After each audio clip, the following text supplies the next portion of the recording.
Hey, bienvenue à l'Église, qui que tu sois. Si c'est une première fois pour toi ici aujourd'hui, on veut t'accueillir. Est-ce qu'on peut accueillir tous ceux qui sont ici pour une première fois en visite? Bienvenue chez toi. Sois le bienvenu. Ce matin, je vais prendre le temps de plonger dans les Écritures, dans la Bible, dans la parole de Dieu, dans l'Ancien Testament, dans un passage qui raconte l'épopée, la grande épopée de la traversée du désert vers la terre promise. Hein, si tu as déjà vu, même moi, je peux dire que je suis peut-être les plus jeunes que moi, vous ne connaissez pas ça, mais moi, quand j'étais jeune, il y avait un des grands films qu'on regardait à chaque année, c'était Les 10 Commandements, hein, avec Charlton Heston. Hein? Yes, ouais, on se comprend, les plus vieux. Bien, ce matin, on va voir un peu, hein, tu vas peut-être réimaginer des scènes de ce film-là, mais on va aller un peu plus tôt dans l'histoire et on va analyser la conversation entre Moïse et Dieu pour le départ du peuple de Dieu vers la terre promise. Et moi, je veux t'inviter, alors qu'on va regarder ce texte, de non seulement regarder ça comme étant une histoire de quoi d'encourageant, mais de voir ce que Dieu veut dire au travers de ça. Comment est-ce que ça s'applique à moi aujourd'hui dans ma vie? Parce que moi, je crois fermement, la parole de Dieu est vivante. Hein? La parole de Dieu n'est pas simplement un livre ancien avec des histoires du passé. La parole de Dieu est là pour nous parler dans notre réalité d'aujourd'hui.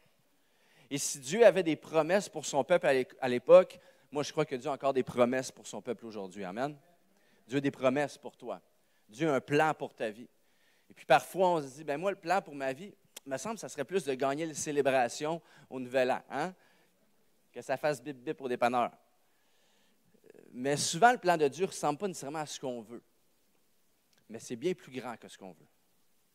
Puis si tu as marché avec Dieu plus que quelques années dans ta vie, tu sais très bien que la vie ne ressemble pas nécessairement à ce qu'on veut avoir, mais si tu te colles à lui et si tu marches selon ses préceptes et ce que lui nous enseigne, au bout de la ligne, tu vas être plus que gagnant. Amen. Donc, on va tourner ensemble ce matin dans Exode au chapitre 3, versets 7 à 11. Tu peux le voir à l'écran ici si tu n'as pas ta Bible avec toi. Sinon, je t'invite à tourner quand même, c'est un peu plus personnel. Exode chapitre 3, versets 7 à 11. Merci, Pasteur Michel, de montrer l'exemple. Vous savez, plus la Bible est épaisse, plus on est spirituel. La Bible de Pasteur Michel pèse 65 livres. Ça, c'est juste à cause de toutes les notes qu'il a prises dedans, là, ça prend du poids. Exode chapitre 3, versets 7 à 11. Ça dit ceci, l'Éternel reprit, « J'ai vu la détresse de mon peuple en Égypte, et j'ai entendu les cris que lui font pousser ses oppresseurs.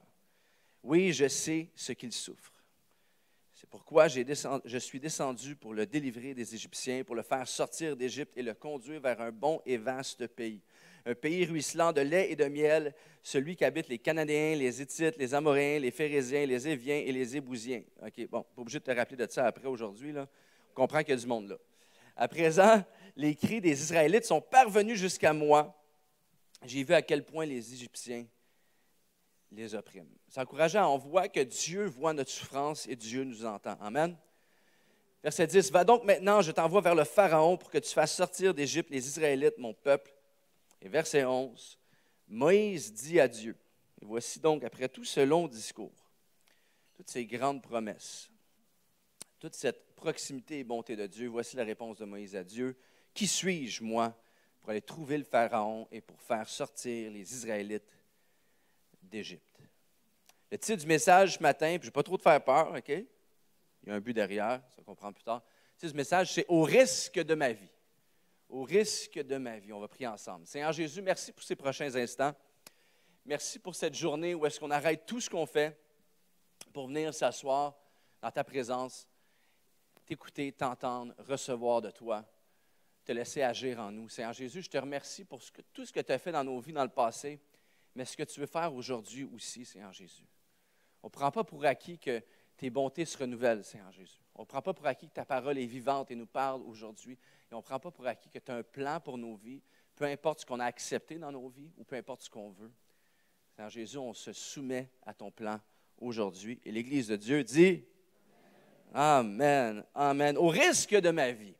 Au risque de ma vie. Quand on parle de risque, la plupart des gens ne sont pas très fans. Hein? Parfois, je suis sûr qu'il y a une personne dans ton entourage, dans toute ta vie, que tu dis, cette personne-là, elle aimait les risques. Hein? Moi, quand j'étais jeune, j'avais un ami, je ne sais pas pourquoi, une fois par 3 mois, il avait tout le temps un carcan autour du cou parce qu'il sautait en bas d'un toit ou quelque chose comme ça. Il aimait ça. C'était son style. Hein? Il y a certaines personnes, eux, quand ils vont en vacances, c'est « Hey, je suis allé en vacances dans le sud. » Pour certains, « Hey, c'était bien, on a fait la petite croisière en catamaran. » D'autres, « Hey, j'ai nagé avec les requins. » C'est pas pour tout le monde, mais il y a certains que ça les allume. Hein? Ou hey, on a fait la tournée des volcans. Ça, c'est pour certains, mais on s'entend que ce n'est pas la majorité. Donc, quand on parle de risque, on le sait, on sort du territoire du sentier battu. Ce n'est pas un sujet qui est attrayant pour tous et qui se relie à tous. Mais le risque fait quand même partie de la vie de tous les jours.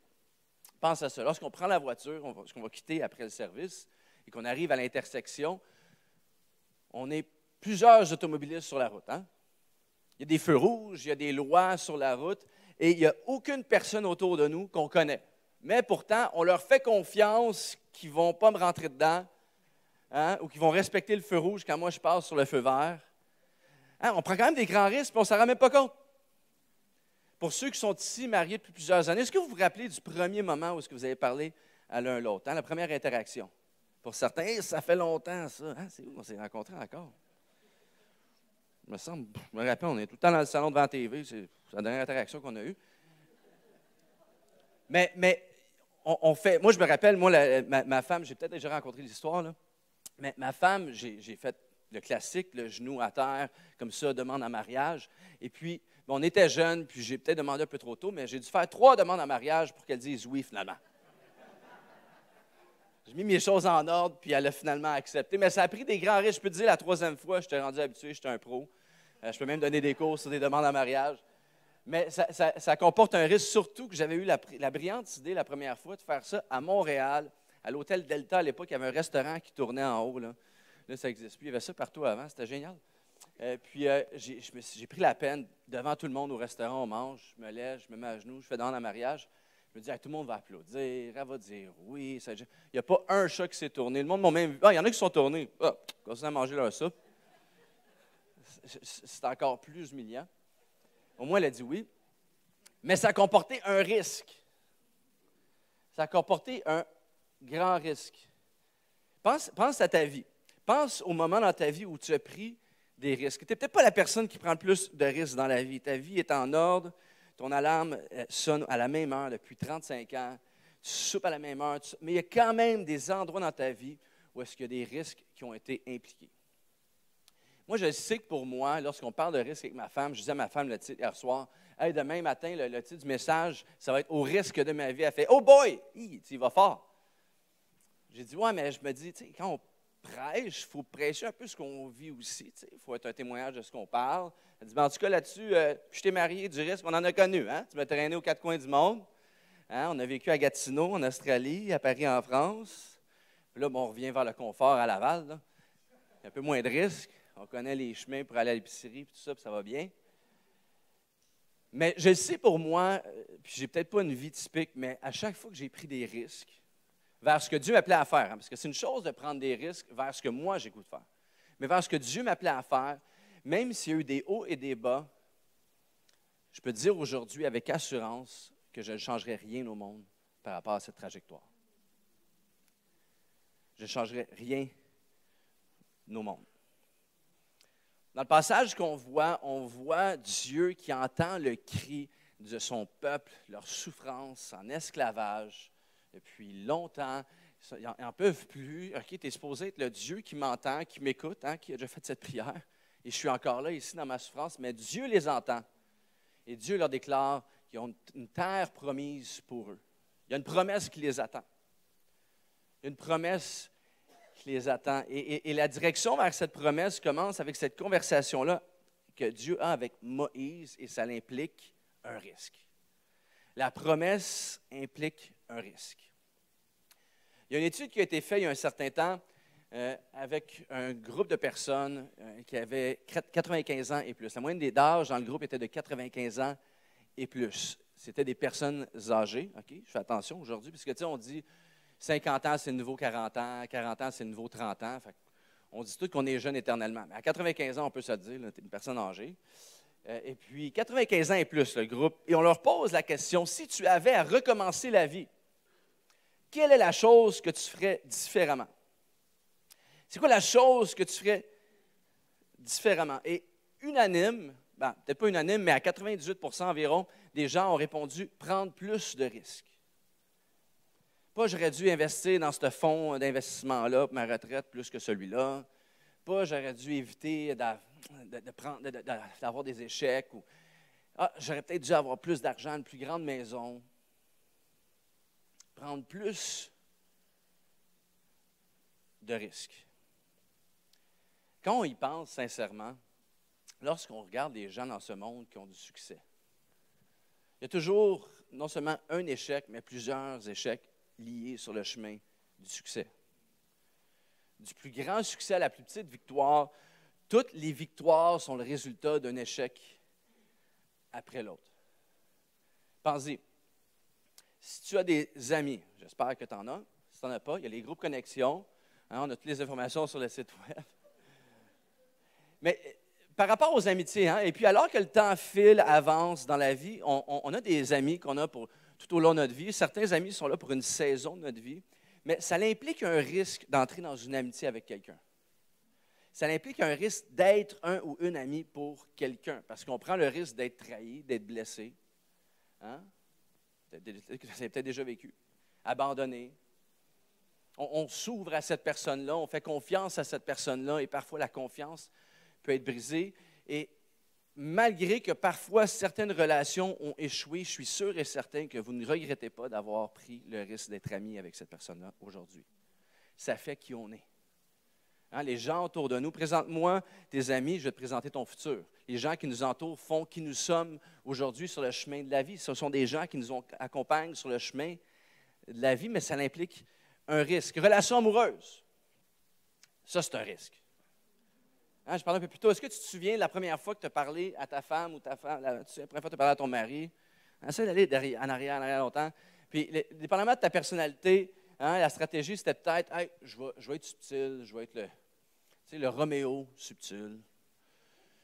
C'est très bien que ça ne fonctionne pas, puis qu'éventuellement, il faut que tu traverses la pièce, puis tu as dit bonjour, je m'appelle un tel. Hein, ça implique un risque, parce que tu peux peut-être te faire rejeter. Est-ce que tu dis, on va-tu prendre un petit café au Dunkin' pour les plus anciens? Hein? On va-tu prendre une marche sur le bord de la plage, etc.? Ça implique un risque d'être rejeté, mais le risque en vaut la peine. Tu peux pas, si tu ne prends pas ce risque-là, à cette époque-là, tu sais très bien que tu passais plusieurs nuits la tête sur l'oreiller à y penser. La politique, oh, ça c'est un risque. Hein? C'est bien, on vit dans un pays libre, on a le droit de vote. Et même si ton parti gagne, tu sais que c'est un risque quand même assuré. Hein? Il y a toujours un risque. On retourne à Moïse. Ici, on voit Moïse.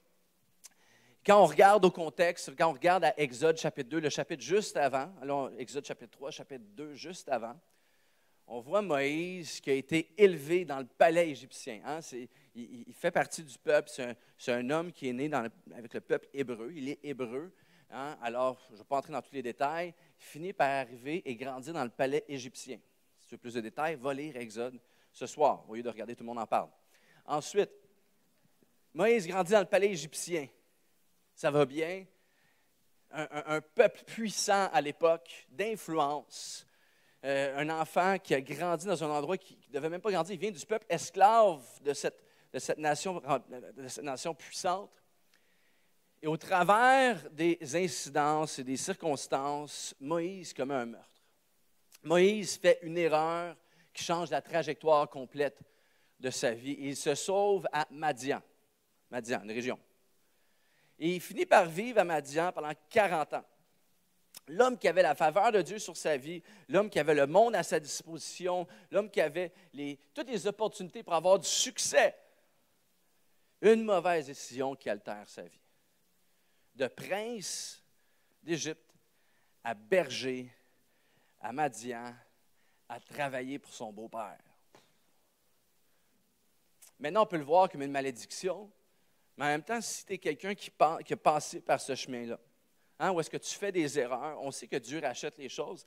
Et nous, on le voit peut-être comme une démotion, mais au travers de ce que la faute, l'erreur que Moïse a commis, même s'il se voyait comme un héros lorsqu'il a commis ce meurtre, Dieu a quand même pourvu, il est là, dans un nouveau territoire, il a refait une vie, probablement marié, pendant 40 ans, il a refait sa vie là-bas.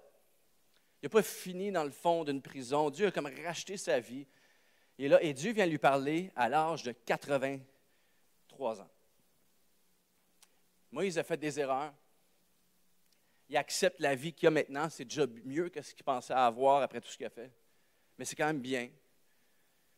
Et Dieu vient lui parler à 83 ans. Il est peut-être trop vieux, hein? Il est peut-être trop tard. Il me semble que ce n'est pas à 83 ans que Dieu vient t'appeler pour changer le monde. Mais Dieu a encore un but avec lui.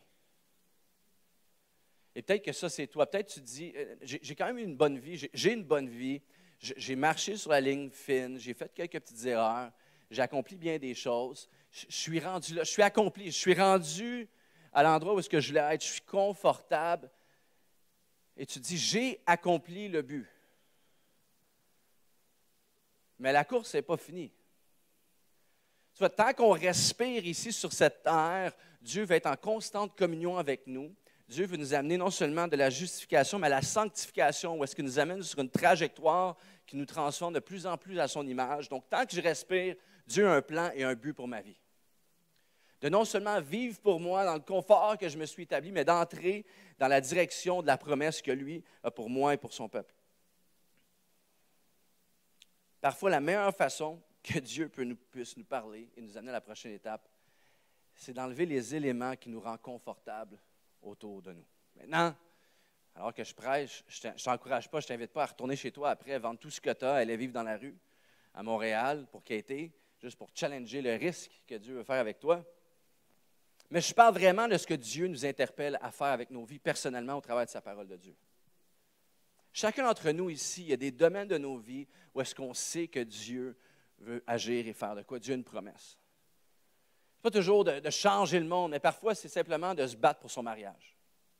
Simplement des fois de se dire, hey, mon enfant, j'ai lancé la serviette, j'ai laissé tomber, mais de continuer à prier pour mon enfant. De continuer à croire et de prier et de déclarer que Dieu veut faire des choses au travers de la vie de mon enfant. Parfois, c'est des choses banales comme ça. Parfois, c'est de se dire, hey, tu sais quoi, la maladie semble prendre l'emprise sur moi, c'est plus, les médecins ne savent plus quoi faire. Et parfois, c'est de se dire, tu sais quoi, peut-être que je vais terminer ma vie avec cette maladie, mais Dieu veut faire encore quelque chose au travers de moi pendant cette saison-là.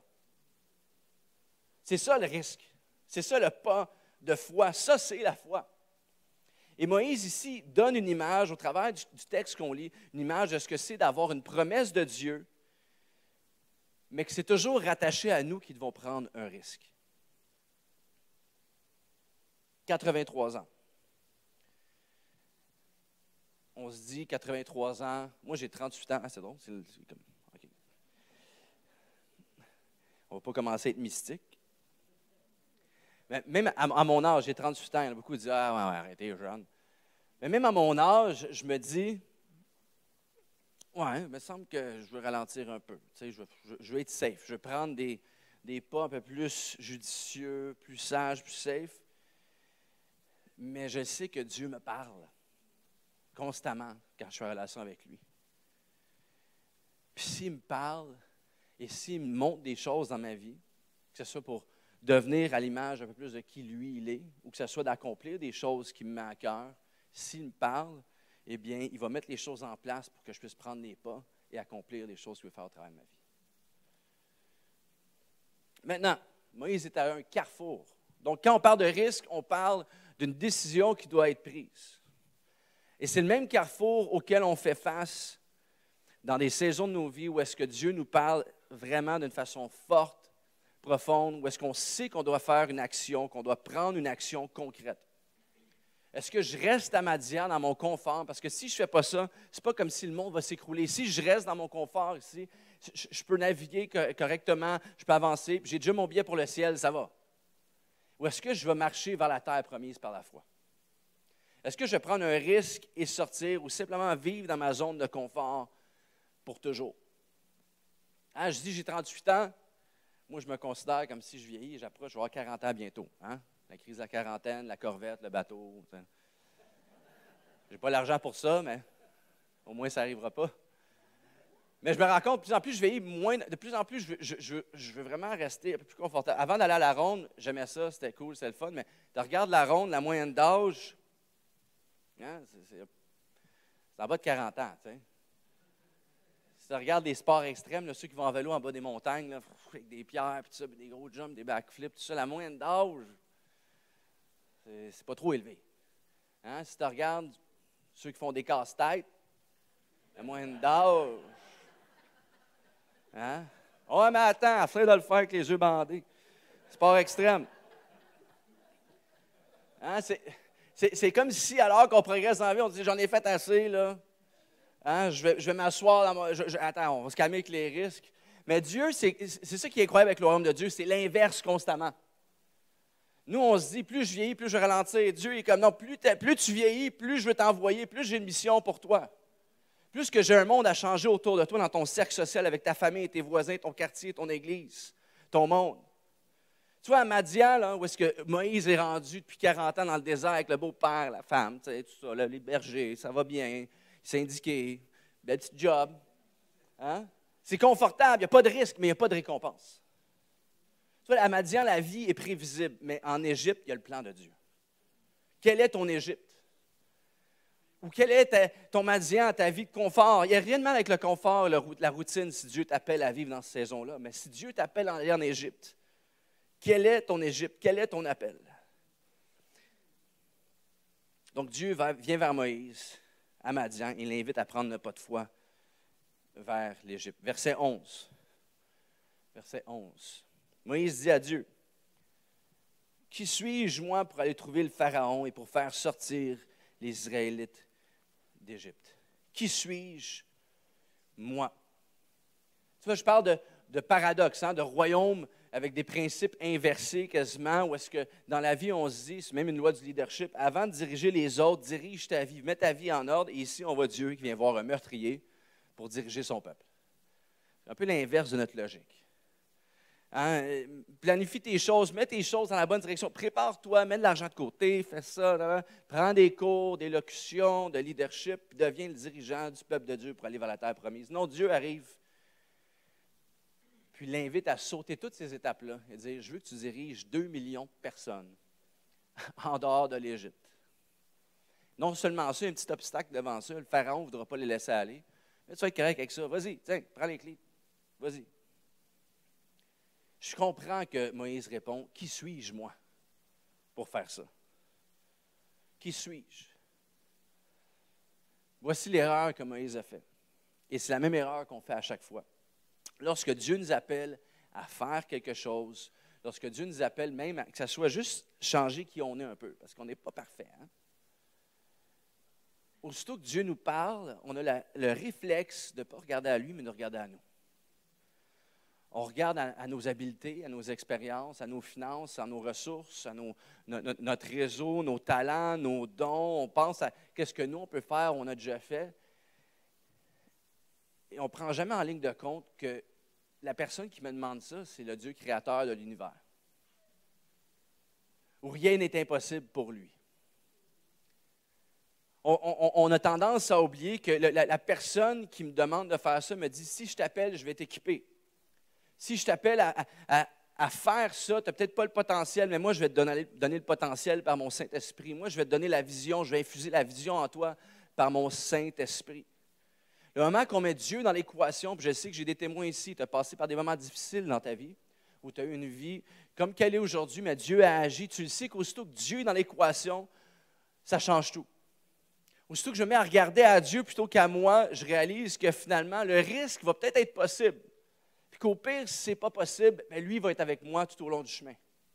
Verset 12. « Sache que je serai avec toi, lui répondit Dieu. Et voici le signe. Hey, ça ne va pas bien, je n'ai pas mis mon timer. Fait qu'on va être ici toute l'après-midi. On va recommencer. Tu sais, pour Dieu, 1 minute, c'est comme 1000 ans. 1000 ans, c'est comme 1 minute. On est tous d'accord. Verset 12. « Sache que je serai avec toi, lui répondit Dieu. Et voici le signe auquel on reconnaîtra que c'est moi qui t'ai envoyé. Quand tu auras fait sortir le peuple hors d'Égypte, vous m'adorerez sur cette montagne-ci. » C'est profond ce passage-là, parce que moi, au premier abord, lorsque je lis le début du verset, « Sache que je serai avec toi. » Je serai avec toi, lui répondit Dieu. J'ai tendance à voir ça comme étant, Dieu est simplement avec moi pour me réconforter. Hein? Oui, Dieu est là avec moi, c'est le bon berger. Il m'accompagne, il est avec moi sur le chemin. Hein, vous connaissez le fameux, quand tu vas chez des chrétiens, tu vas souper chez eux, tu vas à la salle de bain, tu sais pas, tu sais, ceux qui ont des petits cadres avec des versets, là, tu as tout le temps les pas dans le sable. Hein? Hein? Il y en a peut-être là-dedans, c'est vous, ça. C'est correct, c'est bien, c'est beau. Hein? Mais c'est bien, on voit que Dieu est avec nous. Hein? Le fameux cadre, les pas dans le sable, alors que je marchais, je me rends compte que les pas, ce n'étaient pas les miens, c'était ceux de Dieu, parce qu'il m'a porté tout le long. Peut-être que je massacre ça, là, mais c'est bien, on voit Dieu comme le bon berger qui est là pour nous porter, qui est là pour nous accompagner. Mais au-delà de ça, Dieu est plus que ça. Vous savez, si on regarde aux éléments de qui Dieu est, on ne peut pas s'arrêter. Ici, on voit Dieu qui dit « Je serai avec toi ». En voulant dire, si tu es avec moi, peu importe ce qui est devant toi, si moi je vais aller là et tu restes près de moi, on va y aller. On va passer au travail, on va y aller. Je suis ta porte d'entrée vers la terre promise. Ce n'est pas ta capacité, les belles choses que tu peux faire pour moi. Non, c'est moi qui est là avec toi et au travers de toi qui va t'amener vers cette promesse. Il y a quelques années, on vivait en France, moi et ma femme, et puis on était pasteur d'une église. Et à l'église, il y a un jeune homme qui vient pour une première fois, donne sa vie à Dieu, baptisé, incroyable. Et nous, on est Québécois, on ne connaît pas trop la culture locale. J'ai un jeune homme qui vient me voir et me dit « Hey, est-ce que tu réalises c'est qui qu'on vient de baptiser puis qui est sauvé maintenant puis qui s'implique à l'Église? » Je dis « Non, non. » Il dit lui, c'est le père, le parrain du rap en France. Là, déjà, il m'a perdu parce que, bon, je sais que j'ai tant du temps, mais je n'écoute pas vraiment du rap. Je ne connais pas vraiment le monde du rap. Je ferais la main levée ici, ce serait pas mal la même affaire pour vous. Mais c'est vraiment une sommité dans le domaine. Et cet homme-là, ben, je vais le voir, je discute avec, je vais voir sur Internet, wow, il est connu, tout ça. Et puis, il est là à aider à placer les gens à l'église, laver les toilettes, etc. Et là, il me dit, « Hey, tu devrais venir à mes événements. » Là, déjà, je me sens inconfortable. Je vais prendre un risque. Il me dit, « C'est dans un quartier pas trop sécuritaire, dans un sous-sol, ça ressemble à un bunker, puis il y a peut-être 1000, 2000 personnes. » OK, ouais. Fait que là, je me dis, bon, ben, je vais aller, je vais prendre un risque. Hein? Je vais faire le pasteur qui va, en Samarie. Je vais aller. Puis là, j'arrive là, puis c'est génial, parce que je me dis, je vais arriver, il va venir me chercher. Tout ça. Non, non, non, il m'envoie un message texte. Fais juste la file, puis dis que tu me connais, tu vas voir, ils vont te laisser passer. Puis là, j'attends en ligne, puis il y a des centaines de personnes. Puis, tu sais, la moyenne des gens qui étaient en file, le rap, vous savez ce que ça dit souvent, mais eux, ils vivent vraiment, tu sais, des gangs de rue, des choses comme ça. Moi, je suis là. Je me sens un peu inconfortable. Ah oui, toi, tu es un fan de... Non, non, non, qu'est-ce que tu fais? Ah, tu es Canadien, pourquoi tu es ici? Je suis pasteur. Ah oui, OK. Puis ça se tournait tout de suite la tête, puis ça continuait à faire ce que ça faisait, à parler avec les autres. Mais un peu plus tard, lorsque je suis arrivé dans la place, premièrement, j'arrive à la porte. Est-ce que vous avez votre billet? Non, mais je connais un tel. Il m'a dit, ah oui, venez avec moi. Là, j'étais traité comme le VIP. On m'amène un peu partout. Les gens se demandaient qui j'étais. Là, aïe, je ressemble aucunement à un rapper, mais là, soudainement, j'avais l'air du gars avec les disques d'or, le gars qui remplit des stades. Hey, je me faisais promener par, viens ici, la place VIP pour toi et tout ça. Et puis même à la fin, les gens venaient me voir avec ce gars-là en personne, venaient me voir, ouais, hey, ça c'est mon pasteur. Ah ouais, des personnalités connues. Ah ouais, moi je ne crois pas vraiment en Dieu, mais tu sais, je vois que si, ça, j'ai pu témoigner à des dizaines et des dizaines de personnes toute la soirée. C'est un peu contraire à la réaction que j'ai vue lorsque j'étais en file d'attente et pasteur, ah ouais. Mais soudainement, parce que j'étais l'ami, j'étais le pasteur du président de l'organisation, de cette sommité, j'avais un passe-droit, j'avais un passe-partout, et soudainement, Dieu commençait à se servir de moi. J'avais une crédibilité envers ces gens-là à cause de cette personne-là. Tu vois, parfois, on traite Dieu comme étant quelqu'un qui est là, oui, le bon berger, pour prendre soin de moi, sur le chemin qui est difficile et m'accompagner, mais Dieu est bien plus que ce qu'on l'encadre dans la boîte dans laquelle on le met. Dieu est celui qui ne va pas juste t'appeler à aller quelque part. S'il t'appelle à aller là, lui est allé avant toi. Lui est allé avant toi. Et ici, on voit Moïse, c'est comme, qui suis-je, moi et Dieu, lui dire, au lieu de te demander qui tu es, commence à te poser la question, qui moi je suis Dieu. Je veux te challenger dans la saison dans laquelle tu vis, qui est Dieu? Pas, je suis qui aujourd'hui? Voici ce que je suis devenu. Je ne suis pas où est-ce que je devrais être dans la vie selon ce que moi je voulais. Voici les promesses que moi je veux, mais voici les promesses de Dieu. Mais c'est impossible que je vive ça. Regarde qui je suis. Demande à ma femme, je suis qui, moi? Tu vas voir. Non, mais qui est Dieu pour toi dans cette saison?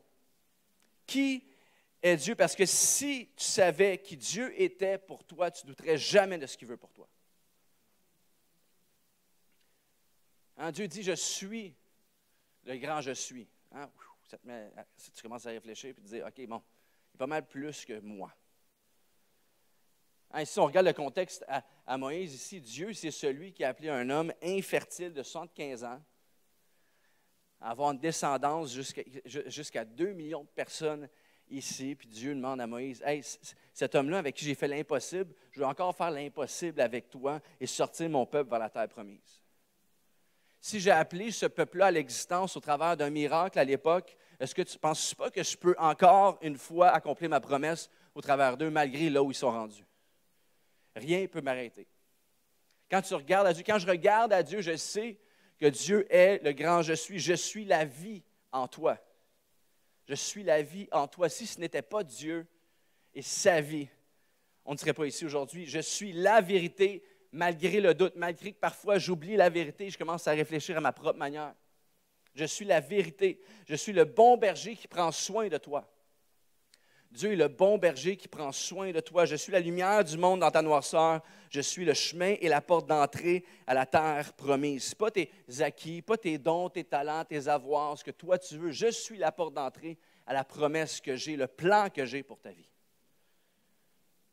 Les personnes âgées qu'on voit au début dans la petite illustration que j'ai donnée par rapport aux statistiques qui disent on prendrait plus de risques, essaie de nous dire prends plus de risques avec ta vie. Prends plus de risques avec ce que tu sais que Dieu veut que tu fasses. Prends plus de risques avec ton voisin avec qui tu n'as jamais vraiment parlé de Dieu, mais tu as une relation depuis longtemps avec. Tu peux peut-être prendre le risque d'y en parler d'une façon sage. De prendre le risque de se dire, tu sais quoi, je vais être la personne qui va ramener ma famille ensemble. De prendre le risque, peu importe ce que Dieu t'appelle à faire. Et là, on voit ici Dieu qui donne le plan à Moïse. C'est bien parce que Dieu ne fait pas juste dire, je veux que tu aies libéré mon peuple. Il donne le plan à Moïse. Maintenant, tu vas dire ça. Eux, ils vont répondre ça. Ensuite, tu vas faire ça. Puis après ça, eux, ils vont faire ça. Puis ensuite, mon peuple va être libéré. Faites juste marcher direct. Boum, terre promise. Et malgré tout le descriptif donné à Moïse, voici ce que Moïse répond. Chapitre 4, verset 1. Moïse objecta. Oh, bon. Et s'ils ne me croient pas et ne m'écoutent pas, s'ils me disent, l'Éternel ne t'a pas apparu. Même si Dieu parle concrètement à Moïse et qu'il donne tous les détails de ce qu'il doit faire, Moïse répond avec un « et si ». Et si, mais si ça, ouais, mais si, hein? Ce n'est pas les deux mots qu'on dit souvent, où est-ce que, quand ça arrive à plusieurs aspects de notre vie, que ce soit avec les relations, pour certains en affaires, ou même spirituellement, ou dans ta vie de tous les jours, les deux mots qu'on dit, ouais, mais regarde, non, je ne ferai pas ça. Et si ça ne marche pas? Ouais, mais si les gens se mettent à dire ça? Mais si. Hein, je vais sortir la phrase quétaine de la semaine, mais je t'invite à la répéter. Les phrases quétaines, c'est tout le temps les meilleures de toute façon. Hein? Tu peux répéter dans ta tête, lorsque je dis « Messie », j'ai sûrement besoin du Messie. Hein, on va faire des collants sur les voitures, là. Les pare-chocs arrière, ça va vendre. Hein, Messie. Hein, c'est drôle parce que, c'est peut-être moi qui est étrange, mais à chaque fois que j'entreprends des pas certainement risqués, à moyen risque, je me construis des scénarios dans ma tête. Hein? Surtout quand je n'arrive pas à dormir le soir, la tête sur l'oreiller, scénario 1, 2, 3, 4, là, ça n'arrête pas. Puis chaque scénario que je me construis, c'est jamais un scénario où est-ce que Dieu est présent et agit. C'est toujours, comment est-ce que je vais me faire mal là-dedans? Comment est-ce que ça va planter? Comment est-ce que ça ne marchera pas? Parce qu'on pense qu'il y a des possibilités d'échec, parce qu'il y a toujours des possibilités d'échec, on reste figé. Hein, les statistiques démontrent qu'au-dessus de 90 % de nos inquiétudes ne se produisent jamais. C'est énorme. Ce n'est pas 10 %, ce n'est pas 20 %. Au-dessus de 90 % de nos inquiétudes ne se produisent jamais. Et malgré les promesses de Dieu qu'on peut lire dans la parole pour notre vie, malgré ce que Dieu nous démontre, souvent on a tendance à avoir des rêves, des ambitions ou de croire pour quelque chose, comme j'ai mentionné un peu plus tôt, dans la vie de quelqu'un, dans ma famille ou quoi que ce soit. Puis on coupe nos propres ailes parce qu'on pense que l'échec est plus grand que Dieu. Puis le rêve, cette promesse-là qu'on s'est dit avoir reçue de Dieu, ou peut-être qu'on espère, c'est peut-être pas une promesse de Dieu, mais c'est une espérance qu'on a, ça s'éteint, pas parce que je n'ai pas essayé, mais parce que j'ai laissé l'échec, la possibilité de l'échec, prendre le trône de Dieu dans ma vie. Mais tu sais quoi, même si j'échoue, au moins j'ai découvert qu'au travers du chemin, Dieu est avec moi, il m'a transformé. Même si j'échoue, je vais me rendre compte, mais tu sais quoi, ce n'est pas de cette façon-là que ça va se faire, mais Dieu va faire autre chose dans ma vie de cette façon-là. Si je regarde à ma vie, si je regarde à chaque succès, chaque victoire, chacune des choses que Dieu a faites au travers de ma vie, ça n'a jamais été une ligne directe vers ce que je voulais. Ça a toujours été un échec après l'autre, accumulé, qui a fait une victoire par la grâce de Dieu dans ma vie. Tu le sais très bien, si tu es marié depuis un certain temps, si ce n'était pas de Dieu, tu ne serais peut-être pas avec ta femme en ce moment. Nombre d'échecs, nombre de choses que je dis, que je me dis, bon, je passe à côté de la map, puis je suis encore avec ma femme aujourd'hui, par la grâce de Dieu. C'est une victoire.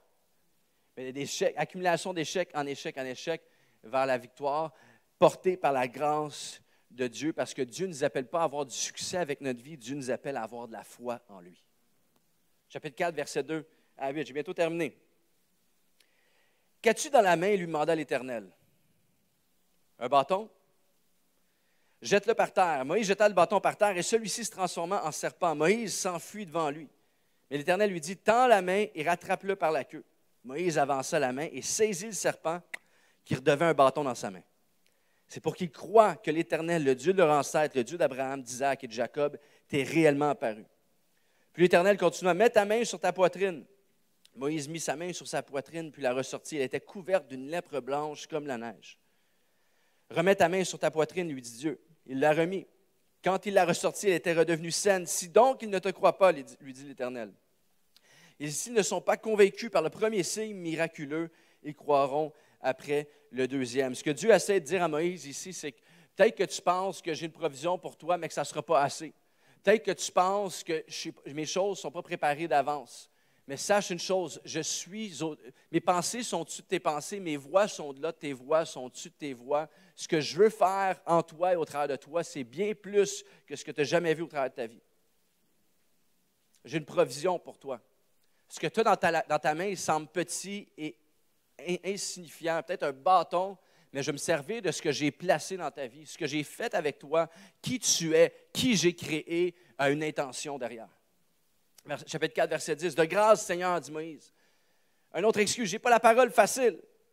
Cela ne date ni d'hier, ni d'avant-hier, ni du moment où tu as commencé à parler à ton serviteur. J'ai la bouche et la langue embarrassées. J'aurais dû donner le titre du message comme étant « Les grandes excuses ». C'est juste de ça. C'est juste des excuses. Après ça, je me regarde, je ne suis pas si pire avec Dieu. Je suis limité, oublie ça, Dieu, je ne peux pas parler. Puis c'est drôle parce que ici, Moïse, bon, peut-être que lui, c'était particulier, peut-être qu'il bégayait et tout ça, mais en même temps, quand tu penses à ça, parler en public, c'est pas mal la plus grande crainte de tout le monde. Tu sais, si je lâche le micro aujourd'hui, puis là, je vais au hasard, je te dis, viens terminer le message, moi, je vais m'asseoir, je peux te garantir, tu vas courir par la porte en avant. Parler en public, c'est une des plus grandes craintes. Puis là, ici, Moïse, il faut qu'il dirige un peuple de 2 millions de personnes. Fait qu'on s'entend que ce n'est pas juste prendre un café avec une personne à la fois. Il faut qu'il parle devant tout le monde. Son incapacité est au rendez-vous. Moïse, il bégaye, il est incapable de parler. Il prend la peine de le dire à Dieu. Et ce qui est bien, c'est que Dieu, depuis le début, à chaque fois que Moïse donne une excuse, Dieu prend le temps de répondre. Ça fait passer mon fils a 5 ans, puis à chaque 5 secondes, « Papa, pourquoi les arbres ont des feuilles? Papa, pourquoi le soleil brille? » Tout le temps. Puis des fois, je suis impatient, je n'ai pas trop le goût de répondre. Mais je me dis, bon, je vais me calmer. Puis je réponds, puis je me rends compte que c'est là les plus beaux moments que j'ai avec mon fils. Il y a une leçon pour nous là-dedans ici. N'aie pas peur d'exposer tes craintes. N'aie pas peur de sortir avec tes 1000 excuses devant Dieu, parce que de toute façon, il les voit dans ton cœur. C'est lorsqu'on expose qu'est-ce qu'on a à l'intérieur de nous, dans notre cœur tortueux et nos pensées, devant Dieu, que Dieu a l'opportunité de nous démontrer qu'est-ce que lui veut faire au travers de ça et comment il veut nous purifier. Et c'est ce qu'il fait avec Moïse. Bon, oui, dis-moi tes incapacités. Je veux que tu me dises. On va prendre le temps de regarder à tes incapacités parce que moi, je vais te montrer qu'est-ce que moi, je suis capable. Je ne cherche pas ta capacité, je cherche simplement ta disponibilité. C'est quoi ta disponibilité? Parce que si on regardait simplement nos capacités, aucun d'entre nous serait capable de faire ce que Dieu nous appelle à faire. Chapitre 4, versets 11 à 12. Je le promets, j'ai bientôt terminé. OK? Chapitre 4, versets 11 à 12. L'Éternel lui répondit, « Qui a doté l'homme d'une bouche? Qui le rend muet ou sourd, voyant ou aveugle? N'est-ce pas moi, l'Éternel? Maintenant donc, vas-y, je serai moi-même avec ta bouche et je t'indiquerai ce que tu devras faire. » Je suis en train d'apprendre avec ma vie que s'il y a des choses que je suis confortable de faire, ça se fait tout seul. Mais s'il y a des choses avec lesquelles je suis inconfortable de faire, bien, ça prend la puissance de Dieu. C'est facile d'obéir à Dieu lorsqu'on est capable de le faire. C'en est une autre d'obéir à Dieu quand on se dit, il faut vraiment qu'il se pointe au bon moment pour que lui puisse me porter au travers de ça, lui puisse le faire pour que ça fonctionne, sinon ça ne marche pas. Moi, vous me voyez, je parle ici devant tout le monde aujourd'hui, mais si vous me connaissez quand j'étais plus jeune, juste faire un exposé oral sur l'abeille, je ne dormais pas pendant une semaine. Juste parler en public, parler avec des gens que je ne connais pas trop, j'étais timide, c'était le bout, c'était la mort. Je me souviens lorsque moi et ma femme on a commencé à servir Dieu, puis Dieu a commencé à déposer des rêves dans notre cœur, tout ça, de le servir. Quand j'ai commencé, juste faire les annonces à l'église, comme Nathalie a bien fait ce matin, j'allais dans la voiture avant, pendant 1h30 de temps, j'arrivais d'avance, puis je pratiquais les annonces. Souper spaghetti, 17h30. Seigneur Jésus, j'ai besoin de ta grâce, ta puissance. Parle par ton Saint-Esprit dans les annonces. Puis ça ne me tentait vraiment pas. J'étais à l'envers. Je me suis dit, tu sais quoi? Je vais foncer. Si ça ne me tente pas, il faut sûrement que je le fasse. Si je n'ai pas le goût, il faut sûrement... Si j'ai peur de le faire et j'ai le goût de me sauver, peut-être qu'il faut que je cours dans l'autre direction puis je rentre dedans. Hein? Parce que souvent, les choses que nous, on veut faire et qui sont faciles à faire, c'est simplement parce que c'est nous qui voulons faire. Si on n'a pas le goût de le faire, peut-être parce que Dieu nous dit « Hey, je veux juste te montrer que tu n'es pas capable pour que tu puisses réaliser qu'à chaque instant de ta vie, le seul qui mérite toute ton attention, c'est moi. » Puis tu sais quoi, je vais prendre plaisir à ça, je vais en profiter, je vais te démontrer ma puissance dans ta vie, au travers de ta vie. Hein, c'est fou parce que moi, je me souviens, quand j'étais jeune, à l'église, on avait parfois des missionnaires qui venaient parler de leurs aventures, leur épopée, raconter leur histoire. Puis moi, j'étais genre, waouh, ils sont courageux, ils sont incroyables. Ouais, tu avais porté l'Évangile dans le fin fond d'un pays communiste, il a failli se faire emprisonner. Il a porté des Bibles. Waouh, je veux faire ça, je veux être courageux comme lui un jour. Puis un peu plus tard, tu sais, moi j'étais jeune enfant, un peu plus tard, quand tu es adulte, tu vois vraiment, tu sais, quand tu es enfant, tes parents, c'est des héros. Hein? Quand tu deviens adolescent, tu réalises, ouais, ils sont pas mal comme tout le monde. Tu sais. Quand tu deviens adulte, tu dis, ouais, wow, j'ai peut-être été un peu rough avec eux. Mais moi, j'étais jeune, je les voyais comme des héros incroyables. C'est vrai, Dieu s'est servi d'eux, mais étant adulte, plus tard, je réalisais, il est comme moi. Je pourrais le faire, ça. Tu sais quoi, parce que le courage, là, ici, lorsqu'on fait face au risque, le courage, ce n'est pas l'absence de la crainte. Le courage, c'est la capacité d'affronter mes craintes. C'est une action externe contraire à un sentiment interne. C'est une action, c'est un pas. C'est pour ça qu'on dit un pas de foi. C'est un pas concret, contraire à ce que je ressens à l'intérieur, que je n'ai pas le goût de faire. Je ne me sens pas comme ça en ce moment. Je n'ai pas le goût de lever les mains pendant la louange. Je ne suis pas dedans, ça ne me tente pas, ça ne va pas bien dans ma vie. Mais tu sais quoi? Je vais faire un pas de foi avec courage, action externe contraire à mon sentiment interne. Je prends un pas de foi et j'entre dans la présence de Dieu. Tu sais quoi? J'ai plus la force, j'ai peur en ce moment, mais tu sais quoi? Je vais quand même avancer. Ça, c'est le courage. Ça, c'est la capacité de Dieu en nous de se dire, hey, je suis incapable, mais je vais affronter cette incapacité par une action contraire à ce que je ressens. Voici la foi dans ma vie. J'aime vraiment cette personne-là, mais si je me mets à parler de Dieu à cette personne-là parce qu'elle a tout le temps refusé que je parle de Dieu, Ça va peut-être ruiner la relation, mais je sais qu'à un moment donné, cette personne-là doit rencontrer Dieu. Son âme a besoin d'être en relation avec Dieu. C'est quoi, cette fois-ci, je prends le risque. Dieu parle au travers de moi, je vais parler de toi et je vais l'inviter à l'Église. Hey, je sais que cette année, je dois faire l'audition pour faire partie de l'équipe de musique. Okay? Quand je dis je le sais, il faut que Dieu te le montre vraiment, parce qu'il y en a qui pensent qu'ils peuvent chanter, qu'ils sont bons, tout ça, mais je prends le pas de foi. Hey, tu sais quoi, ça fait des années que je viens à l'Église ici. Des années que je suis ici, je viens, j'assiste, mais je prends le pas de foi de vraiment faire partie de la communauté. Je vais aller dans un groupe connexion, je vais m'impliquer dans un endroit où est-ce que je ne m'impliquerais pas habituellement. Ce n'est pas ma personnalité, ce n'est pas mon type. Je vais aller au-delà de moi-même. Je vais aller accueillir les gens à l'avant. Je vais aller m'impliquer aux enfants. Je vais vraiment faire de quoi qui est en dehors de ma zone de confort parce que je sais que Dieu m'appelle à le faire. Je vais prendre le risque. Est-ce que tu cours vers les choses qui te font peur ou est-ce que tu peux laisser le contrôle à Dieu ou tu te sauves dans la direction contraire ou est-ce que tu gardes encore un peu le contrôle dans ta vie? Parce qu'on a tous été faits pour courir. Dieu ne t'a pas créé simplement pour être justifié avec ton billet pour aller au ciel. Dieu est venu sur cette terre, a marché, a vécu une vie en exemple de ce que nous, on peut vivre. Et est mort à la croix afin qu'on puisse être justifié et marcher, sanctifié, par la suite, devenir, ce qu'il dit dans sa parole, une nation sainte. Dieu veut faire des choses dans et au travers de ta vie. Tu es né pour ça. Tu es né gagnant. Vous êtes tous des gagnants. Amen? Ce n'est pas juste un message de Tony Robbins ce matin. Yes, sir. Je suis un winner. Regarde-toi dans le miroir. T'es beau, t'es capable. T'es gagnant. Non, on est tous nés gagnants. Absolument.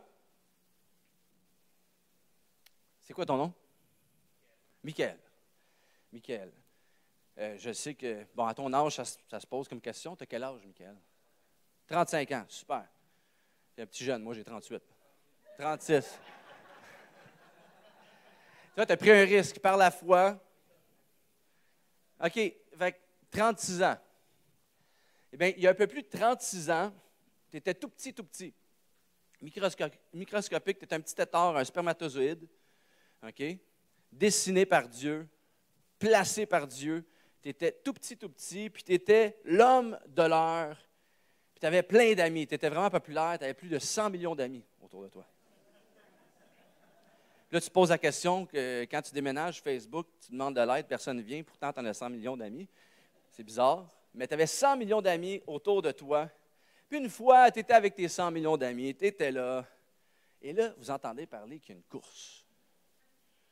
Puis là, tu te dis, ah, il y a une course aujourd'hui. Ah ouais? C'est une bonne journée pour gagner une course. Je suis un winner, moi. Moi, j'ai gagné la course. Tu es allé à la ligne de départ, tu as regardé le long tunnel sombre devant toi. Tu as entendu le coup de départ. Et tout ce que je peux dire, c'est que parmi tes 100 millions d'amis, tu as gagné la course. Ah ouais. Tu vois, mon message tombe à l'eau. Rentrez chez vous. C'est fini. Vous étiez deux. Je ne sais plus quoi dire. Bon, ben on va dire ça de même.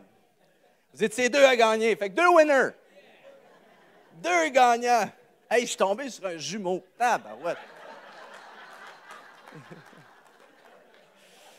On va tout acheter un billet de loterie après.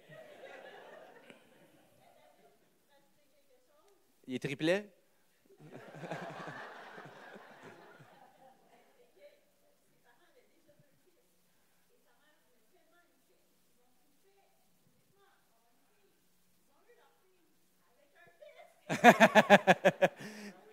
T'es un winner. Hein? Tu vois? T'es un winner. T'as quand même, tu leur as montré. Tu vois, t'es tellement un winner, tu leur as montré, il va en avoir un autre gars dans la famille. Hein? Ah, ben tant qu'à être. T'es un jumeau.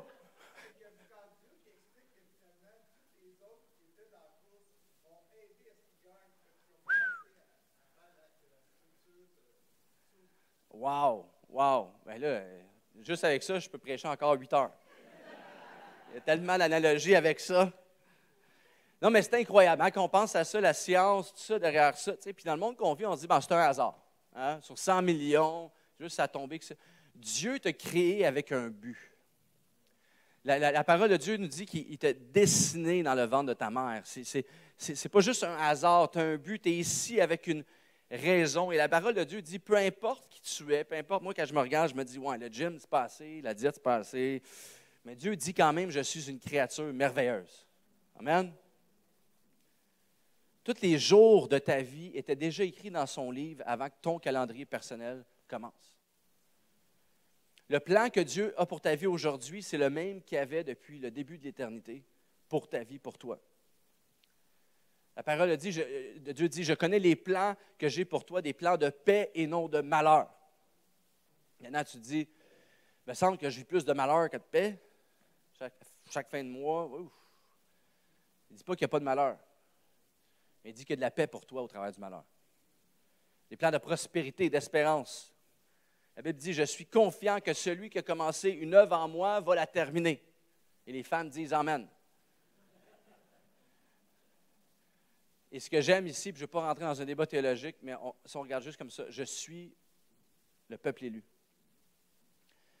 Une nation de rois prêtres, une nation sainte, un peuple qui appartient à Dieu. Puis ça, c'est un encouragement pour des gens qui se disent, ma vie n'est pas ce que j'ai toujours voulu qu'elle soit, je l'accepte, c'est bon, ça ressemble à quelque chose au moins. Et peut-être que tu dis, c'est pire que ça, financièrement, ça va mal, ça a tout le temps été mal. J'ai une dépendance par rapport à quelque chose que les gens ne sont pas au courant. Je suis malheureux, je suis peut-être quelqu'un qui vit la dépression en secret.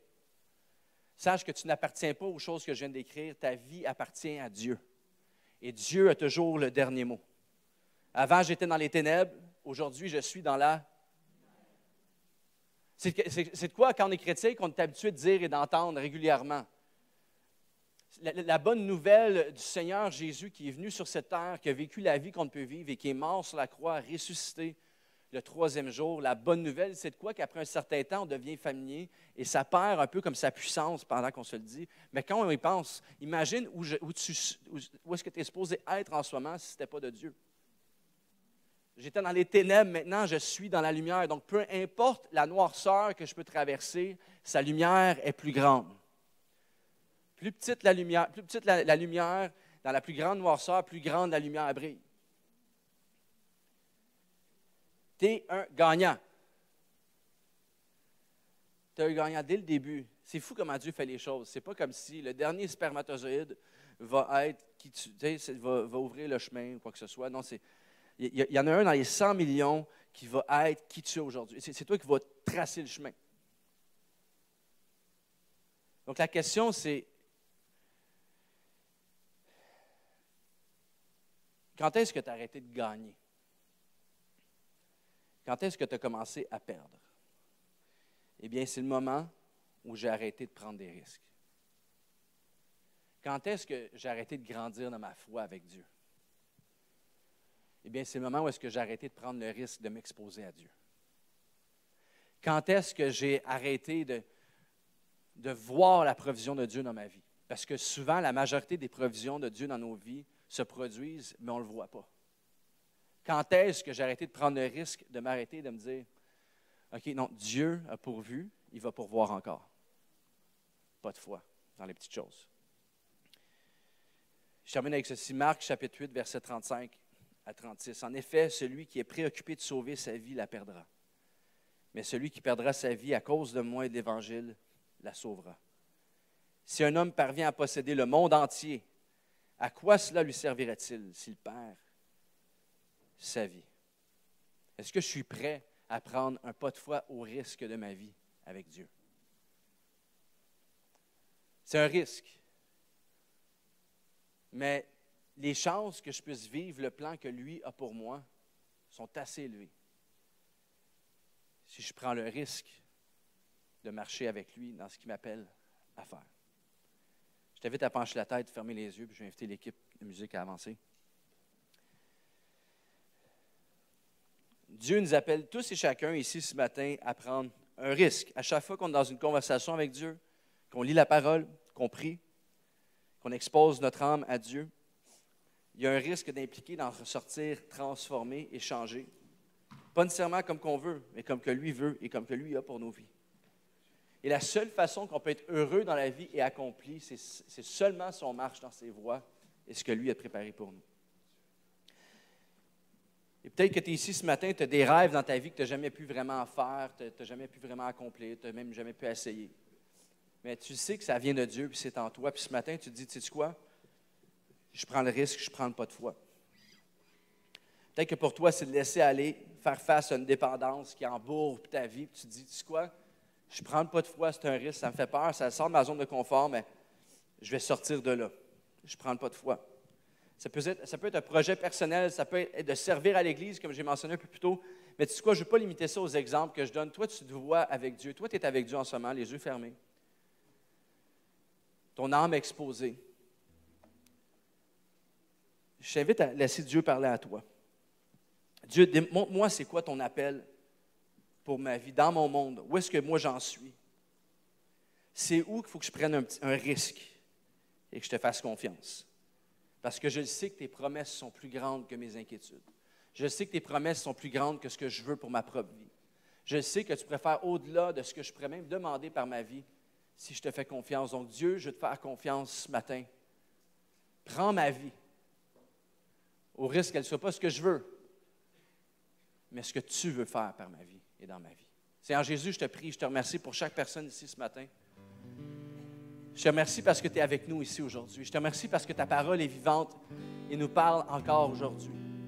Seigneur Père, je prie que dans les prochaines journées, les prochaines heures, ce que tu as déposé en nous, Seigneur Dieu, ce que tu nous as transmis par la puissance de ta parole, par ton Esprit Saint, Seigneur Dieu, puisse prendre fruit, puisse porter fruit plutôt, Seigneur Père, pour ta gloire. Pas pour nos propres vies, Seigneur Dieu, on ne veut pas devenir des meilleures personnes pour s'exalter, des meilleures personnes pour s'accomplir. Seigneur Dieu, on veut juste simplement laisser ta gloire briller au travers de notre vie, Seigneur Dieu, pour que notre monde puisse te connaître, Seigneur Père.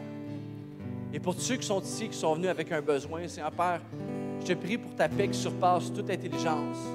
Et je te prie pour ta révélation qui démontre que, alors que tu pourvois, Seigneur Jésus, tu te sers de nous pour ta gloire aussi, Seigneur Père. Ces gens-là ne sont pas simplement venus ici pour recevoir de quoi pour remplir le gouffre, Seigneur Jésus. Tu veux faire de quoi pour leur vie et au travers de leur vie aussi, Seigneur Jésus. On te remercie parce que ton nom est grand. Tes promesses sont sûres et certaines. Et Seigneur Père, aujourd'hui, on remet nos vies, notre Église, entre tes mains pour ta gloire, Seigneur Jésus. Fais ce que tu veux, Seigneur Père. On te remercie. Et l'Église dit Amen. Est-ce qu'on peut remercier le Seigneur Jésus pour ce qu'il va faire dans nos vies dès cette semaine? Moi, je crois qu'il va agir, il va nous parler cette semaine plus qu'il ne l'a jamais fait auparavant alors qu'on s'expose à lui. On va se lever ensemble, on va chanter un dernier chant.